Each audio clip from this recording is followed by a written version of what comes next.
Hi and welcome to another narration, presented by yours truly, Cryptids Roost.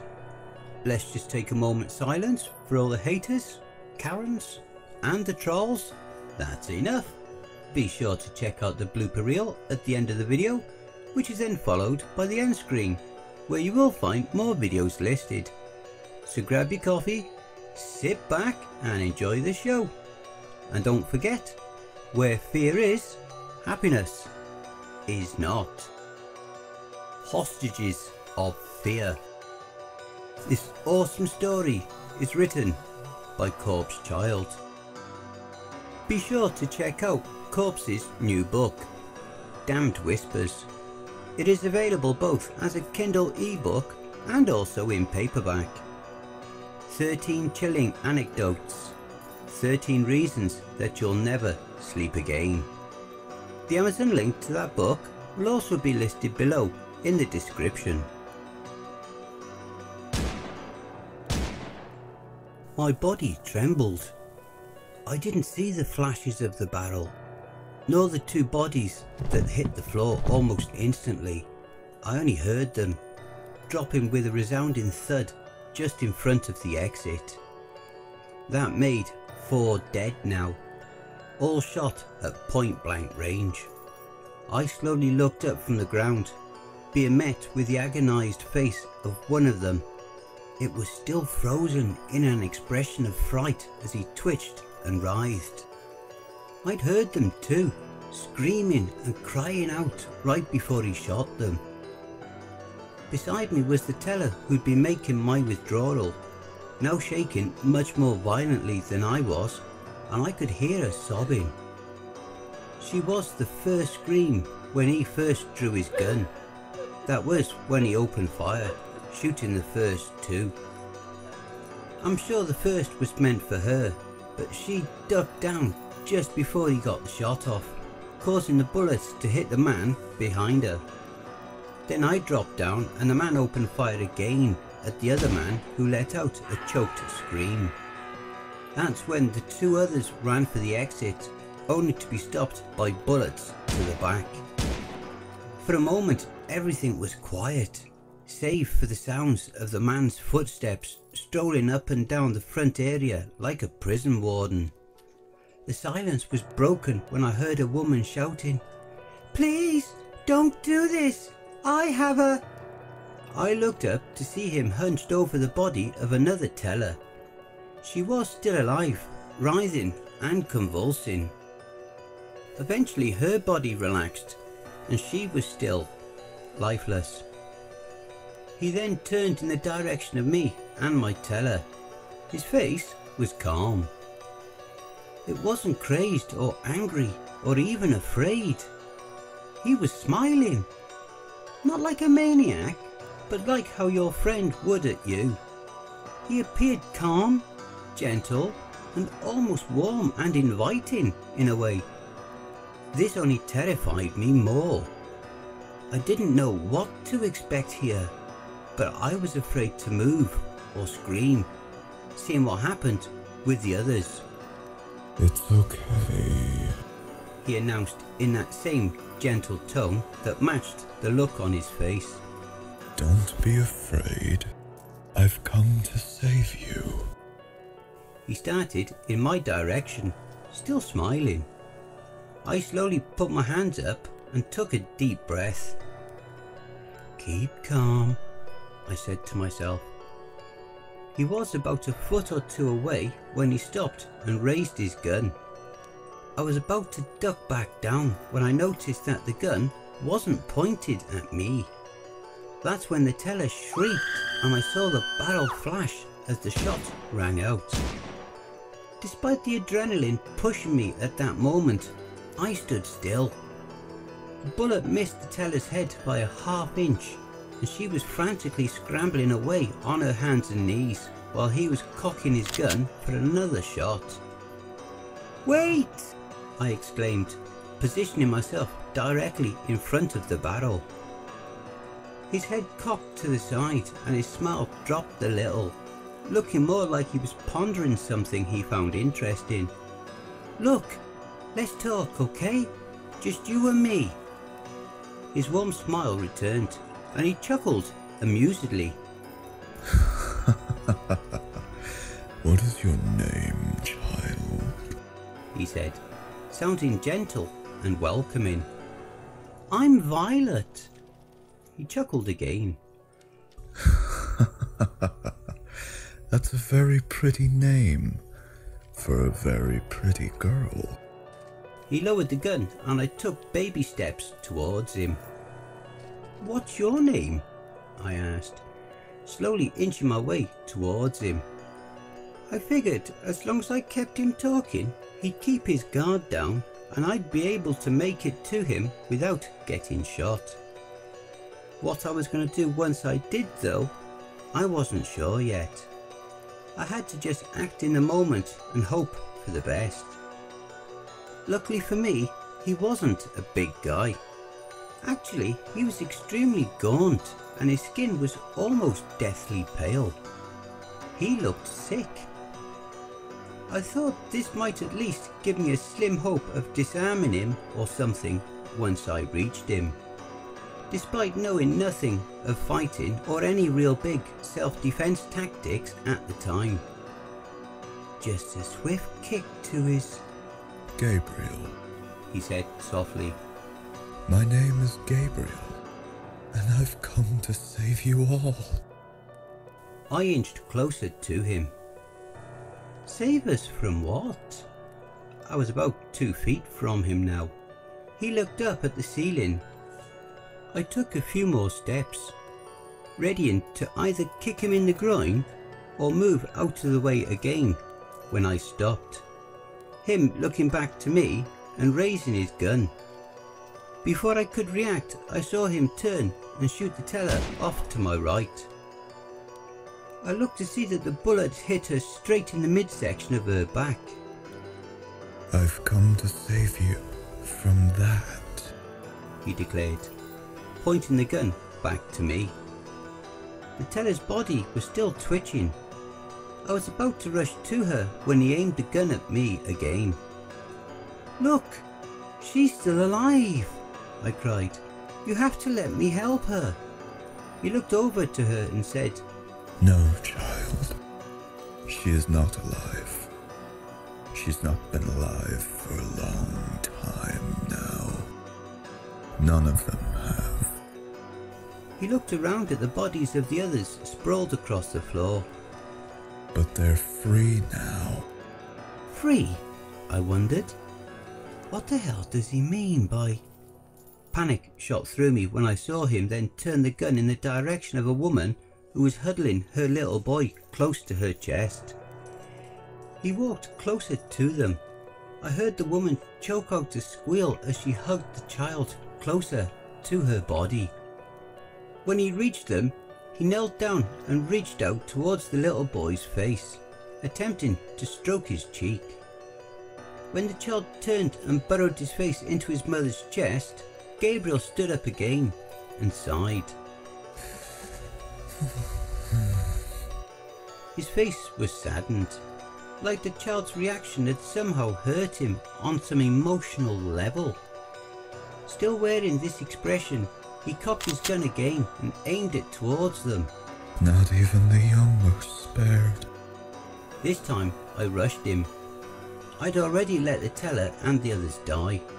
I wasn't about to just stand and watch him execute a child. I threw my shoulder into him, causing him to stumble to the left and causing him to pull the trigger. It missed the mother and she used the opportunity to try and make a break for it. Gabriel was about to aim at them again when I threw myself at him again and began attempting to wrestle the gun from him. Despite what I said earlier about him not being a big guy, his grip was like a bear trap on the gun. As I struggled with him, his face was still so calm and gentle. He looked like it wasn't even a struggle for him to hold on to the gun. Finally, I scratched at his face, sending a fierce swipe across his right eye that caused him to actually retract in pain. This caused him to drop the gun and I quickly broke away from him. I quickly made a break for and grabbed the gun. "Hands in the air," I said, now pointing the gun at him. He looked back at me, smiling warmly, his hands motionless by his sides. I said, "Hands up, now!" Admittedly, my hands shook as I held the gun. "Do it, child," he said, walking towards me. "Do it. Have no fear, child." He continued towards me, slowly. My finger wrapped around the trigger and I began to squeeze, but I couldn't seem to go through with it. My mind was screaming at me to pull the fucking trigger, but I froze. I looked into his eyes, his friendly, welcoming eyes. These weren't the eyes of a monster, but they didn't seem entirely human either. I can't really explain it, but something about his smile emanated more of a peaceful quality. Like he was about to lead me to the gates of heaven or something. "Why do you hesitate?" he asked, now just an inch away from the barrel. "Are you afraid too, child?" No, I stammered. "Then do it. Shoot me. Prove to me that fear has not corrupted you." What? I was lost. What the name of God in heaven is he talking about? What does he mean by corrupted me? My hands, as well as my body, shook much more violently now, yet my fingers remained frozen. "Prove to me that you are strong, that you aren't afraid." He was cut off when, out of what must have been an accidental reflex, the gun fired.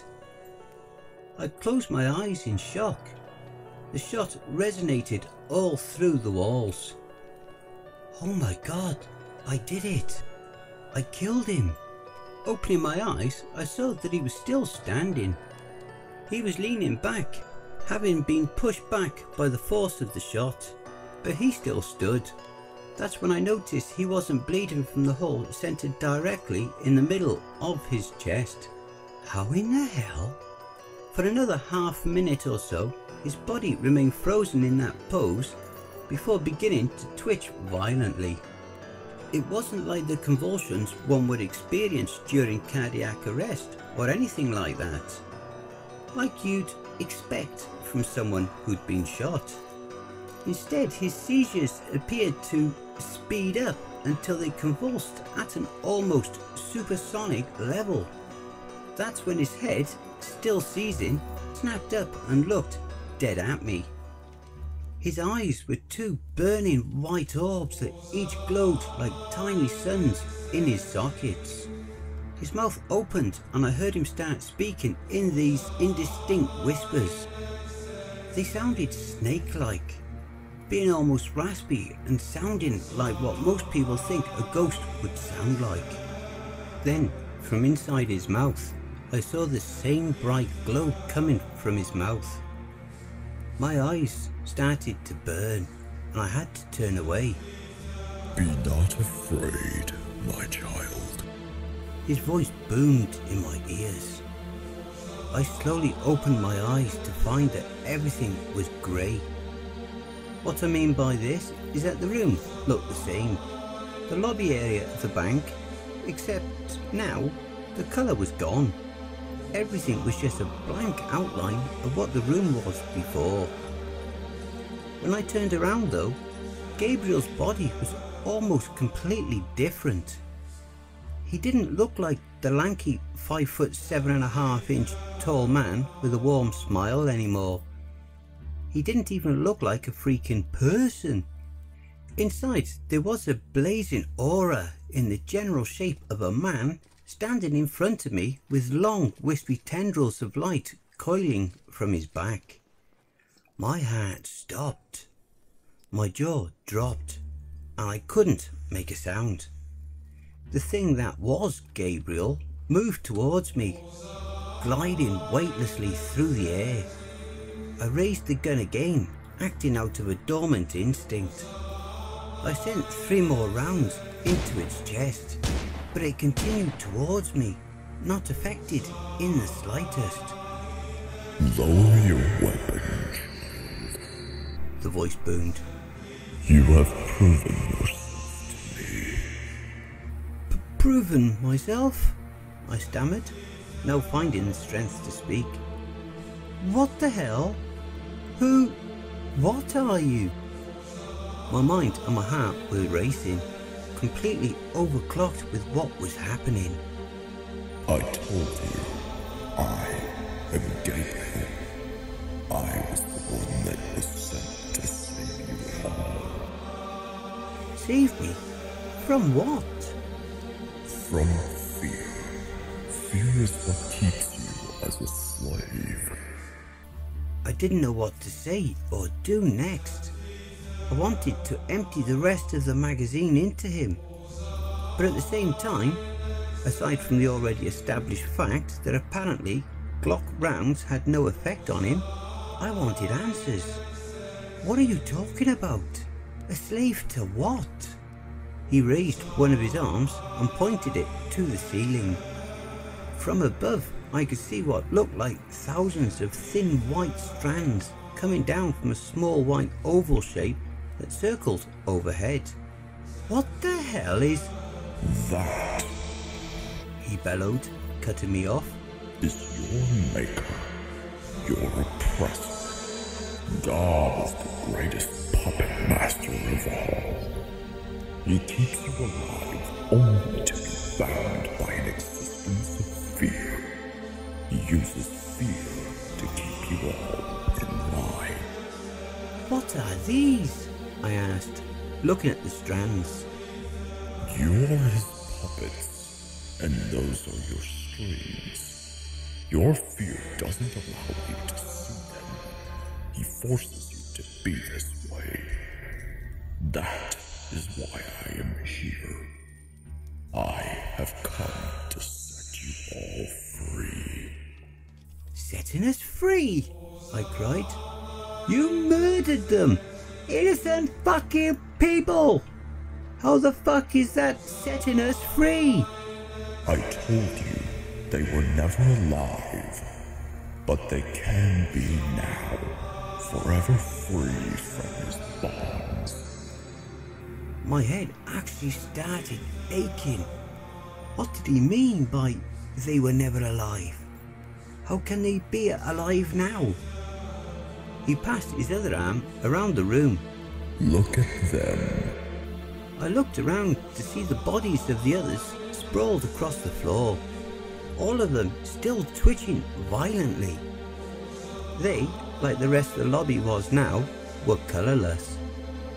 Then I watched the body of one of the first men who was shot cry out as a white mist seemed to be forced from him. Upon being ejected from the man's body, the mist flew straight up into the oval. This exorcism-like process repeated with one of the others. What's happening to them? The rest then joined in the strange phenomenon. They are free now, he replied. What is that white cloud? What even are you? Hell, where are we? I couldn't hold myself back from essentially letting everything out. Confusion, anger, frustration and panic. All of these, all at once. Calm down, child, he said in that calm, friendly, yet still thunderous voice. What you're seeing is the truth. This is what the world truly looks like. This? I scoffed. This is the world. It's just a grey space of nothing. How is this what the world looks like? He moved closer towards me again. Fear, Violet, causes man to be blind of its beauty. Man has always been born with an instinctual fear of that which he does not know, that which is not understood. Because of this, man is kept blind of the unknown, and when someone wields this blindness as a weapon, as he does. He pointed up again. Man cannot ever see the beauty of the truth. I looked up at the white oval again. Why? What does he want? Control. He only strives for control. That is why and how he's kept you blind to the unknown. He himself fears those like me and you and the others now.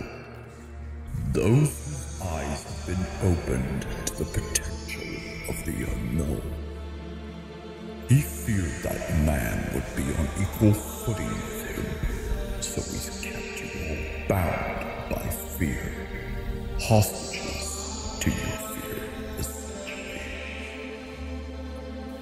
I was stunned. From the oval above, I watched as the white oval expanded, and inside were two gigantic ivory white hands that were attached to what I could only describe as a mass of large eyeballs, each of them with different coloured irises and veins that glowed bright red with rage. "What's happening now?" I cried, watching in an amazement and terror as the oval opened, now fully exposing what's on the other side. "See what I've done," Gabriel replied. He sees that they've been freed, and he's enraged. I could feel the ground shift beneath me. What is he doing? He's attempting to swallow you. He wants to bring you back into his domain, where he'll then rebind you. What do I do? Fear is the source of his control. You still fear him. You still fear the unknown, despite now seeing the truth. Let go of your fear, Violet. Embrace the unknown. How? My arms felt like spaghetti, and I could feel my knees buckling from beneath me. The oval expanded, taking in more and more of the lobby. I was hopelessly lost. How do I make this stop? How am I supposed to fight my fear? How do I embrace the unknown? I watched as the bodies of the others then rise, all of them adopting a spectral form like Gabriel. I saw that the white oval's expansion seemed to be interrupted by this. Fear is the source of his control. Gabriel's words began to resonate in my head. They weren't afraid anymore. You see now, Violet. They are no longer afraid. They have seen how that death is nothing to be afraid of. They have conquered their greatest fear, and thus, he no longer holds this power over them. You must conquer yours. I wanted to ask him how I was supposed to do this when it hit me. I understood it all now. I looked again at the others. They had been afraid to die when Gabriel began shooting. But as they were dying, they must have somehow seen what I'd seen. The unknown. It was like Gabriel was saying. They were able to see the strings like I did, and realised that by accepting death, they would become something more than human. They'd be free. The oval was regaining momentum again, now swallowing almost half of the lobby. The being within started to reach out to grab me. I knew there was only one way now to put an end to this, to free myself like Gabriel and the others. I took a deep breath and stared defiantly straight into the thing's many eyes and said, "I am not afraid of you." Just before the hand could seize me, I turned the gun to my stomach and fired. Instantly, the gun fell from my hands, and I fell to the ground, writhing and seizing like the others did. As I laid there, my body began to feel hot, and with a scream, I watched the white mist force its way from my mouth and flow into the white oval. This caused the being to let out an almost earth-shattering bellow. It sounded like it was a mix of thousands of people all screaming at once, before finally retracting inside the oval. I then felt myself go numb as my own body began to glow a burning orange aura. I could see everything. Everything appeared to me now as a mix of every colour imaginable, and they were constantly shifting, changing and blending from one colour to the next. Everything was alive. It was all beautiful. The white oval shrunk until it finally closed. Before it did, I met gaze with the being, with God, one last time. For that split second, I'll swear that I could see it in his eyes as he looked at me. Fear. Once the white oval was gone, that's when things went dark. When I finally came to, I was back in the lobby, surrounded by police. I looked around to see that everyone was alive. I saw the mother that had run away earlier, though now she looked different. Her body and the body of her son now seemed covered by the white mist. They were still bound by their fear. I could see it now, like Gabriel did. The same was true for the police officers who were in the process of arresting Gabriel. As they led him away, he turned to us and smiled his friendly smile one last time. Later, I and the others were being carried out of the bank on stretchers by paramedics. I could move my legs just fine. In fact, I told them I couldn't feel any pain from the bullet in my stomach, which was true.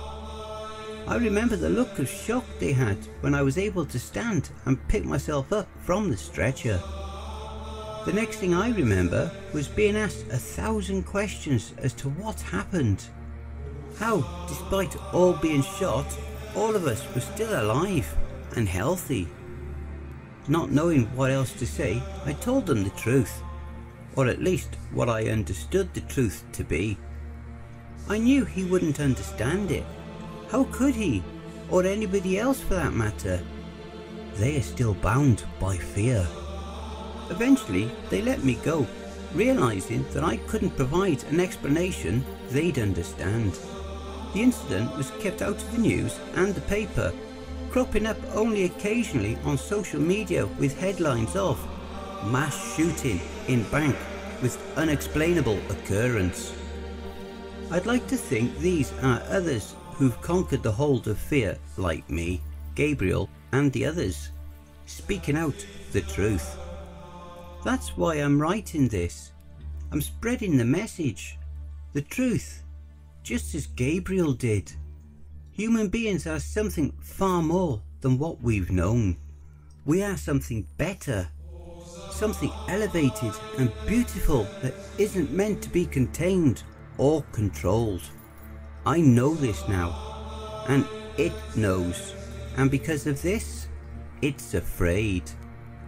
So I beg you, whatever you're afraid of, loneliness, whatever, let go. Your fear is the source of his power. Only you can take that from him. Whatever it takes, free yourself from fear. After all, the most horrifying thing to me, even now, is the idea of forever being a slave, a hostage to fear itself. And I hope you all enjoy the blooper reel. I remember she was the first. I remember she was the first to see him. I looked up to him.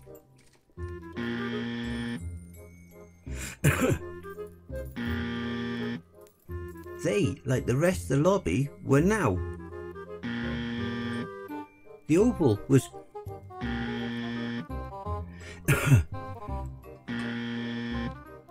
in fact, I told them I couldn't feel that. Hey family, please be so kind as to throw punch the like button and smack the ass of the subscription button as well. And remember to chokehold that notification bell and then select all. That way you'll receive all notifications each time I upload a new video. And by subscribing, you'll be the first to see all of our new spooky creepypasta stories. A very big thank you to Corpse Child for allowing me to narrate this awesome story. Make sure to check out Corpse Child's Reddit page for more brilliant stories as well.